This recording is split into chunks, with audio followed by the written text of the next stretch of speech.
সিঙ্গুরে প্রধানমন্ত্রী সবার আগে শুধু যে স্লোগান দেওয়া হলো, বিক্ষোভ দেখানো হলো এমনটা নয়। সিঙ্গুর জুড়ে কিন্তু পোস্টারও পড়লো। আর বিতর্ক দানা বেঁধেছে মোদীর সভাস্থলের জমি নিয়েও। সিংহের ভেড়ি এবং গোপালনগর মৌজার জমি মালিকদের একাংশের অভিযোগ, তাদের জমির ওপর সভা হলেও কোনো অনুমতি নেওয়া হয়নি। লিখিতভাবে বিডিওর কাছে অভিযোগ জানিয়েছে কৃষকদের একাংশ।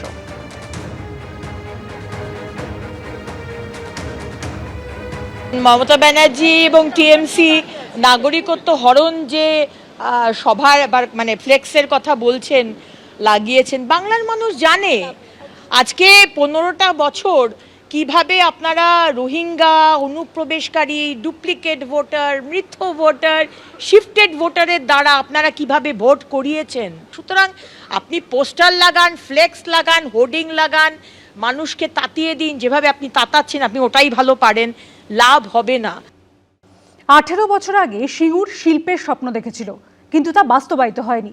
রাজ্য ছেড়ে গুজরাটে চলে যেতে হয়েছিল টাটা গোষ্ঠীকে। পশ্চিমবঙ্গে বাম শাসনের অবসান ঘটিয়ে মসনদে এসেছিল তৃণমূল, আর তারপর থেকে সিঙ্গুর রয়ে গেছে রাজনৈতিক তরজায়। এখন বিধানসভা ভোটের মুখে ফের চর্চায় সিঙ্গুর। রবিবার যে সিঙ্গুরের মাটি থেকে সভা করলেন প্রধানমন্ত্রী নরেন্দ্র মোদী, হুগলির এই জমি থেকেই একদিন শিল্পের স্বপ্ন ডানা মেলেছিল। মাথা তুলে দাঁড়াচ্ছিল টাটার গাড়ি কারখানা, তারপর আন্দোলন, টাটা গোষ্ঠীর চলে যাওয়া, সবকিছুরই সাক্ষী থেকেছে এই সিঙ্গুর। প্রায় 18 বছর পর বিধানসভা ভোটের মুখে রবিবার সেই সিঙ্গুরেই সভা করলেন প্রধানমন্ত্রী নরেন্দ্র মোদী। সিঙ্গুরের এই পবিত্র ভূমিকে আমার প্রণাম। ये उत्साह, ये जोश पश्चिम बंगाल की नई कहानी बता रहा है। 2006 সালে এরকমই একটা ভোটের আবহে সিঙ্গুরে শিল্পের বীজ বোনা হয়েছিল। কোথাও আমি একটা খবরের খোঁজার আর কি কৌতূহল রাখতে পারছি না। রতন টাটা খানিকক্ষণ আগে সাংবাদিক সম্মেলন চলাকালীন আপনাকে একটা চিঠি পাঠিয়ে একটু বিষয়টা বলুন। আজকের দিনে মানুষ একটু আশার কথা, এটা একটা ভালো উপহার। পশ্চিমবাংলার শেষ পর্যন্ত তারা অটোমোবাইলস ফ্যাক্টরি করার ডিসিশন নিয়েছে। এরপর ওই বছর 18 মে সপ্তম বামফ্রন্ট সরকারের মুখ্যমন্ত্রী হিসেবে শপথ নেওয়ার দিনই রতন টাটাকে পাশে বসিয়ে সিঙ্গুরে কারখানা তৈরির ঘোষণা করেছিলেন বুদ্ধদেব ভট্টাচার্য। এরপর 20 জুলাই জমি অধিগ্রহণের বিজ্ঞপ্তি জারি হয়। তারপরই আন্দোলন শুরু করেন কৃষকদের একাংশ। কৃষকদের ক্ষোভকে হাতিয়ার করে ময়দানে নামেন তৎকালীন বিরোধী নেত্রী মমতা বন্দ্যোপাধ্যায়। টানা 26 দিন অনশনে বসেন তৃণমূল নেত্রী। সেই সময় অনশন মঞ্চে তার পাশে দেখা গিয়েছিল বিজেপির তৎকালীন সর্বভারতীয় সভাপতি রাজনাথ সিংকে। এরপর 2008 সালে সিঙ্গুরে দুর্গাপুর এক্সপ্রেসওয়ের ওপরে ধর্নায় বসেন মমতা বন্দ্যোপাধ্যায়। 4-5 দিন ধরে রাস্তায় আটকে পড়ে সারি সারি গাড়ি, ট্রাক। ওই বছর 6 সেপ্টেম্বর রাজ্যপালের মধ্যস্থতায় বুদ্ধদেব ভট্টাচার্য ও মমতা বন্দ্যোপাধ্যায়ের বৈঠক বসলেও কোনো সমাধান সূত্র মেলেনি। তার এক মাসের মধ্যেই 3 অক্টোবর দুর্গাপুজোর ষষ্ঠীর দিন সিঙ্গুর থেকে কারখানা সরানোর ঘোষণা করেন রতন টাটা।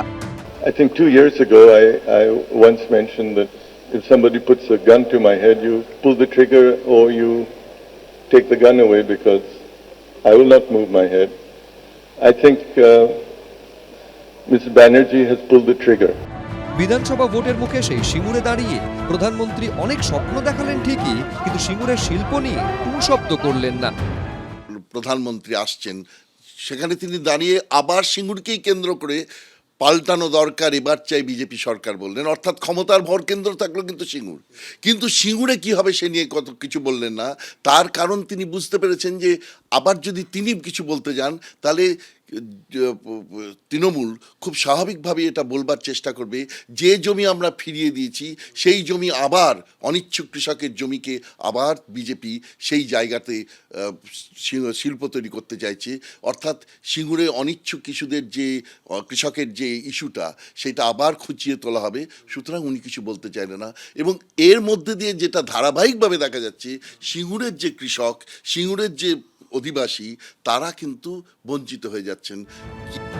2011 সালে রাজ্যে রাজনৈতিক পট পরিবর্তনের পর ওই বছর 14 জুন বিধানসভায় পাশ হয় সিঙ্গুর জমি পুনর্বাসন ও উন্নয়ন বিল 2011। আইন প্রণয়ন হলেও জল গড়ায় সুপ্রিম কোর্ট পর্যন্ত। শেষমেশ সর্বোচ্চ আদালতের নির্দেশ মেনে জমি ফেরায় মমতা বন্দ্যোপাধ্যায় সরকার। কিন্তু সেই জমির এখন কি হাল, কি চাইছেন সিঙ্গুরের মানুষ?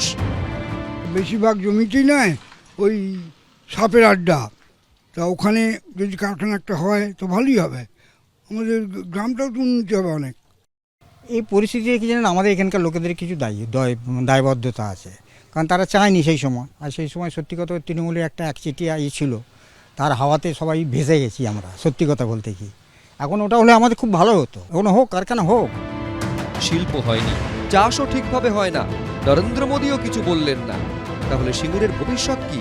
অনির্বাণ বিশ্বাস, এবিপি আনন্দ। পাল্টানো দরকার, চাই বিজেপি সরকার। সিঙ্গুরের সভা থেকে এবার পরিবর্তনের ডাক দিলেন নরেন্দ্র মোদী। বললেন আসল পরিবর্তন চাই। প্রত্যেকে 15 বছরের মহা জঙ্গলরাজকে বদলাতে চাইছে। পাল্টা অভিষেক বন্দ্যোপাধ্যায় বলছেন মমতা বন্দ্যোপাধ্যায়কে শিক্ষা দেবেন, সিপিএম এর থেকে ট্রেনিং নিয়ে আসুন। পাল্টানো দরকার,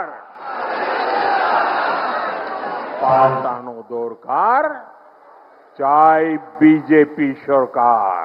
প্রধানমন্ত্রী এসে জ্ঞান দিচ্ছে পাল্টানো দরকার। জানুন মমতা বন্দ্যোপাধ্যায় কি জিনিস। 2011 বিধানসভা ভোটে রাজ্য রাজনীতির পট পরিবর্তনে বড় ভূমিকা নিয়েছিল যে সিঙ্গুর, সেখানে দাঁড়িয়েই আরেক বিধানসভার মুখে আসল পরিবর্তনের ডাক দিলেন নরেন্দ্র মোদী। নদিয়ার চাপড়ার রোড শো থেকে পাল্টা জবাব দিয়েছেন অভিষেক বন্দ্যোপাধ্যায়। सभी एक ही भाव से, एक ही आस लेकर के आए हैं कि हमें असली परिवर्तन चाहिए। हर कोई 15 वर्ष के महाजंगल राज को बदलना चाहता है। দেশের প্রধানমন্ত্রী আর নরেন্দ্র মোদী আর অমিত শাহ তো কোন ছাড়। আপনারা বাংলাকে ভাঙবেন, মমতা বন্দ্যোপাধ্যায়কে শিক্ষা দেবেন, একটু সিপিএম এর থেকে ট্রেনিং নিয়ে আসুন। বিহারে এনডিএ জয়ের পর পশ্চিমবঙ্গ থেকে জঙ্গলরাজ উপড়ে ফেলার কথা বলেছিলেন নরেন্দ্র মোদী। সিঙ্গুরের রবিবাসরীয় সভা থেকে ফের একবার সেই ইস্যুতে হুঙ্কার শোনা গেল। और अभी तो बीजेपी एनडीए ने बिहार में जंगल राज को एक बार फिर से रोका है। अब पश्चिम बंगाल भी टीएमसी के महाजंगल राज को विदा करने के लिए तैयार है। तो मेरे साथ एक संकल्प लेंगे, संकल्प लेंगे, पलटानो दरकार, पलटानो दरकार। बंगाल से टीएमसी के महाजंगल राज का जाना और बीजेपी के सुशासन का आना, ये बहुत जरूरी है। নরেন্দ্র মোদী আজকে যা করেছেন সেটা হচ্ছে মিথ্যার জমিদারি। ওরা হচ্ছে যে বক্তৃতা, যে ওদের যে বক্তব্য, যে মেলাইন করা, বলছে ঝুট করছে লুট, বলছে ঝুট এবং করছে লুট। বাংলা থেকে ট্যাক্স তুলে নিয়ে যাচ্ছে, বাংলাকে তার প্রাপ্য দিচ্ছে না, 100 দিনের টাকা দেয় না, আবাসের টাকা দেয় না, মমতা ব্যানার্জিকে দিতে হয়। ফলে এরা হচ্ছে মিথ্যার জমিদার, বলছে ঝুট করছে লুট। শুরু হয়ে গেছে বিধানসভা ভোটের কাউন্টডাউন। হুঙ্কার পাল্টা হুঙ্কারে গম গম করছে রাজ্য রাজনীতির আকাশ বাতাস। পরপর দুদিন পশ্চিমবঙ্গে সভা করলেন নরেন্দ্র মোদী। প্রথমে উত্তরবঙ্গে, তারপর খাস সিঙ্গুরের বুকে। কার্যত নজিরবিহীন। শীতের আবহেও উত্তপ্ত পশ্চিমবঙ্গের রাজনীতি। শেষ অবধি কার জয় হলো আর কার মুখ ফ্যাকাশে তা বোঝা যাবে আর কয়েক মাস পর। শিবাশিস মৌলিক, সমীরণ পাল ও অর্ণব মুখোপাধ্যায়ের রিপোর্ট, এবিপি আনন্দ। এবিপি আনন্দ, এগিয়ে থাকে, এগিয়ে রাখে।